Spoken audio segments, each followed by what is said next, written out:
দেখুন, এটা তৃণমূলের পূর্ব পরিকল্পিত পরিকল্পনা। এর আগেও বহুবার আমি বিজেপিতে জয়েন করার পরে 2021-এর পর থেকে আমার বিভিন্নভাবে খুনের হুমকি, বিভিন্নভাবে থ্রেটিং এসব চলতেই থাকে। এটা নতুনত্ব কিছু নয়। এবারেও আমাকে যা ভয় পাওয়ার জন্যে আমাকে খুন করার একটা চক্রান্ত তো এদের আছেই, তৃণমূলের গুন্ডা বাহিনীর। তো আজকে সেইটাই দেখছি যে এরা চারিদিকে এইভাবে পোস্টার লিফলেট ছড়িয়ে আমাকে ভয় পাওয়ার চেষ্টা করছে। কিন্তু আমি বিজেপি পরিবারের একজন সদস্য, আমার মেরুদণ্ড সোজা আছে, আমাকে কোনোদিন এভাবে কেউ ভয় পাওয়াতে পারবে না। এরা তো মানে তৃণমূল একটা অশিক্ষিত দল, চোরেদের দল। এরা কিভাবে কার্ড মানিয়ে নিতে হবে, কিভাবে লোকের সর্বনাশ করতে হবে, এই হচ্ছে তৃণমূল। তো ভোটের রেজাল্ট বিজেপির ভালো হবে এই আশঙ্কা ওরা ভুগছে। এই আশঙ্কা আতঙ্কিত হয়ে এরা বিজেপির যারা লিডারশিপ আছে তাদের বিরুদ্ধে তৃণমূলের গুন্ডা বাহিনী লাগিয়ে দিয়েছে। যেভাবে হোক এদের ভয় পাওয়াতে হবে, এদের কাউন্টিংয়ে যাতে না যেতে পারে তার জন্য সেই চেষ্টা করছে। কিন্তু আমরা বিজেপি পরিবারের সদস্য, আবারও বলি, আমাদের মেরুদণ্ড সোজা আছে, আমাদের কোনোদিন এই রকম করে আমাদের ভয় পাওয়াতে পারবে না। আপনি অবশ্যই যাব, ইলেকশন করব, বিজেপি করব, কাউন্টিংয়ে যাব না, এ আবার হয় নাকি? তাহলে এর প্রভাব কি আপনাদের? এর প্রভাব কি 2021-এও আপনারা দেখেছেন।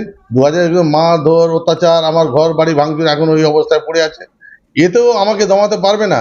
আগামী দিনে আমি এবং এলাকার মানুষকে সঙ্গে নিয়ে আর এই চোর গন্ডা তৃণমূলের বিরুদ্ধে কিভাবে লড়তে হয় সেটা এলাকার মানুষই দেখিয়ে দেবে।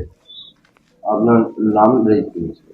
গোবিন্দ হাইরা, শ্রীরামপুর সাংগঠনিক জেলার সহসভাপতি। কাউন্টিং এলাকায় যাবে না, এই আপনাদের থেকে শুনলাম এই কথা।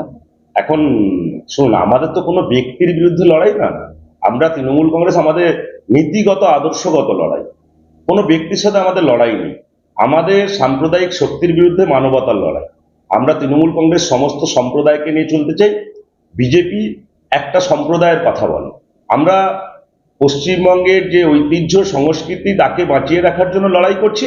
এখানে কোনো ব্যক্তিগত শত্রুতার জায়গা নেই। কেউ কারো দল করতে পারে, কোনো দল করতে পারে। তৃণমূল কংগ্রেস এরকম কোনো কাজ করে না।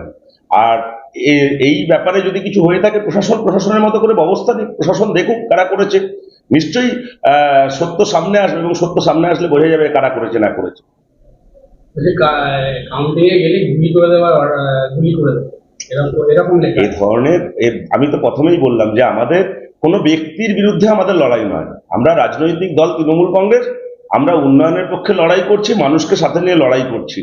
মানুষ গণতান্ত্রিক অধিকার প্রয়োগ করেছে, তাদের ফলাফল যাই হোক, তাতে বিরোধী রাজনৈতিক দল যারা আদর্শগতভাবে মনে করে যে তারা করেছে, তার সাথে তো কোনো ব্যক্তিগত সম্পর্ক খারাপ ভালোর ব্যাপার নেই। এখানে কে কি করেছে, তাদের গোষ্ঠীদ্বন্দ্ব হতে পারে, অন্য কোনো কিছু হতে পারে। এবং এই কালচার, যার বিরুদ্ধে পোস্টারের কথা আপনারা বলছেন, তার অতীত ইতিহাস দেখলে আপনারা এরকম ঘটনা অনেক পুনরাবৃত্তি পাবেন। তাই এর সাথে তৃণমূল কংগ্রেসের কোনো যোগ নেই। আর তৃণমূল কংগ্রেস এই ধরনের রাজনীতি এবং আপনারা যে পোস্টারের কথা বলছেন তার লেখা দেখা মনে হচ্ছে অত্যন্ত কাঁচা মাথার কাজ। তাই তৃণমূল কংগ্রেস এরকম এই ধরনের রাজনীতি করে না।